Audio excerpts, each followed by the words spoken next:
Ijoollee durbaa mootii 12 turan. Bara durii isaan mootii turanii. Mootiinis ijoollee durbaa 12 fi dhiira 12 qaba ture. Tokkoon isaanii baay'ee babbareedu turan nama dhibeerra. Hundi isaaniiyyuu ijoollee turanii. Mootiinis waan tokko isaaniif yaade. Innis hunda isaanii heerumsiisuuf foosisuu ture.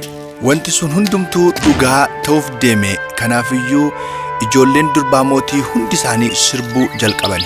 Ijoolleen sun bakka deemeen namni tokko illee hin barre, mootiin illee ni cinqame. Mootiinis balbala irratti cufee namni tokko akka gadi hin baane tolche. Shakkii inni qabus dhugaa ture. Kopheen isaanii uraa qaba ture.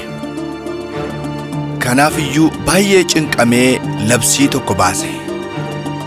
Namni kamiyyuu sagantaa mootichi affeereerra kan ga'e intala mootii keessaa filatee fuudhuu iyyameef yeroon du'us mootummaa koo fudhattee mootii ta'a. Haa ta'u malee guyyaa 3 keessatti namni sun waan tokko gochuu qaba. Lubbuunsaa hin dhabamti gonkumaa. Namni hunduu oduu sana dhaga'ee. Ilmi mootiis oduu kana qulqulleeffachuuf gara mootiitti gad dhufe. Ani ollaa mootii kee irraa kanan dhufe mootiidha. Ilmaan mootii icciitii isaanii barbaadee kanan dhufe as jira. Mootiinis baga nagaan dhufte jedhee simateen halkan edda irbaata isaa nyaate booda bakka inni ciisuu qopheessaniif. Kutaan inni rafus kutaa intala mootiitti aana ture. Sireen isaallee fuuldura taa'ee ture.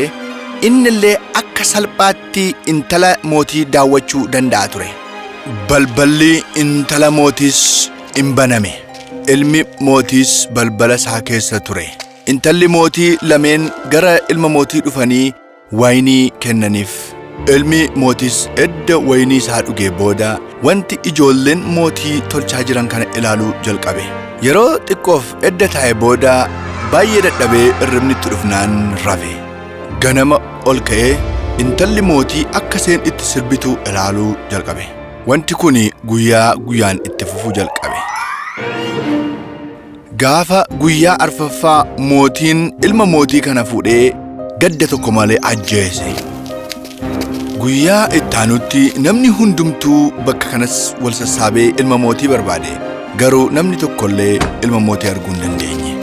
Hundi isaaniiyyuu ajjeefamanii turanii. Mootiin illee isaan ajjeesuu isaatti gammachuu hin qabu ture. Mootiin illee hin ajjeese malee waan ajjeeseef hin beeku. Waan icciitii ijoolleen mootii sirbituus hin barre ture. Loltuun tokko mana mootii keessa ture. Innis sababa miidhameef mana loltuu keessaa ba'ee ture. Namni kun hojii waan hin qabneef gara magaalaa mootii deemuu barbaade. Odoo gara magaalaa deemaa jiru jaartii dulloomtu tokko argee gargaareen. Galateeffattee eessa deemaa jirtatteen? Eessa deemaa jirtaa? Hin beeku, garuu gara magaalaa mootii deemuun fedha. Oo, ilmaan mootii fi? Naan galle quunnamtiin ilma mootii waliin jiru. Waa'ee ajaja mootii waan dhageesse hin jiru? Waan kana dhageen ture. Garuu dhimma kanaaf yoon deeme lubbuu koo dhabuu hin danda'a. Akkuma namoonni dhibii itti du'an. Utuu gara riba kee hin deemin dhugaatii siif kenname matumaa dhuguun qabu. Nama rafee jiru fakkaadhu. Akkan jechuun jaartiin kun sa'aatii kenniteef. Yeroo kana uffattu ija namaa duraa si dhoksa. Ilma mootii 12 duukaa bu'uuf si gargaara. Loltuun kunis dubartii dulloomtuu dhiirse karaasaa jalqabe. Mootiinis baga nagaan dhufte jedheen. Mootiinis akkuma nama dhibii simateen galgala jalaa mana kutaa kennaniif. Kutaan sunis kutaa ijoollee durbaa mootiitti aana ture. San booda intalli durbaa gara kutaa loltuu seente. Akkam intal mootii? Hello, dhugaatii xiqqoo sii fidee ture. Kun kennaa keenya waan ta'eef kabajaan fudhu. Loltuun kunis waa baree waynii intalli mootii kenniteef hin liqimsine. Afaan keessa dhokfate malee. Edda intalli mootii mana kutaa lakkiftee baate innis akka nama kufee gangalachuu jalqabe. Intalli mootii hunduu baay'ee gammadan waan rafetti fakkaate. Hundi isaanii uffata isaanii uffatanii qophaa'anii gara diidaatti ba'anii. Intalli mootii isheen angafaa gaafa siree ishee tuttuqxu sireen ishee lafa keessa gabbade. Ijoolleen mootii 12 hundi isaanii gara boolla sanaa keessa seenanii.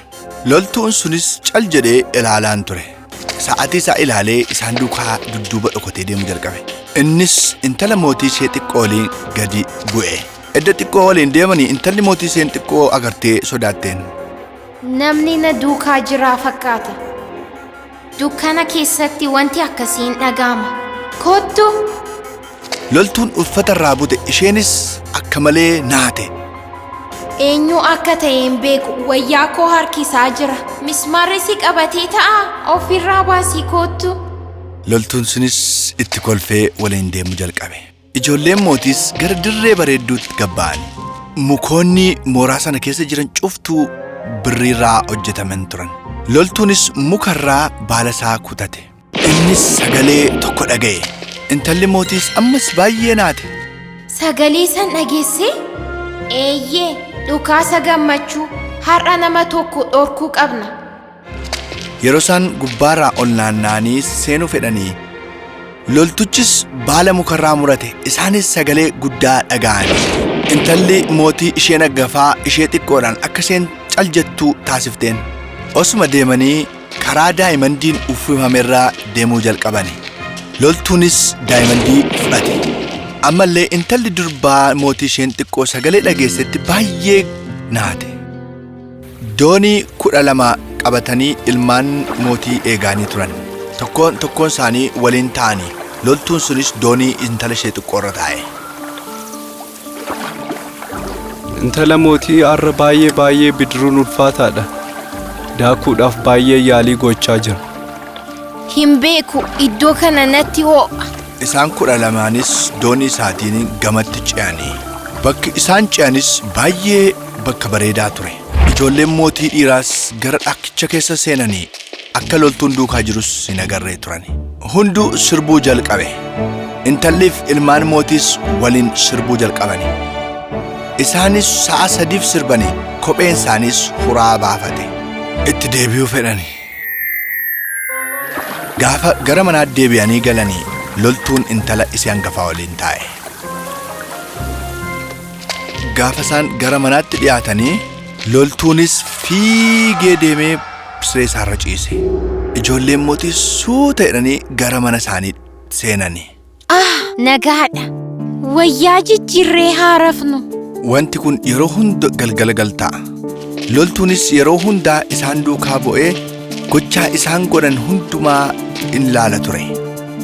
Guyyaa dhumaarratti mootichis loltuu gadi yaamee, mootii koo ilmaan kee 12 arman jiranii gamoo mootummaa kee isa dhibii keessa jiru fakkaata.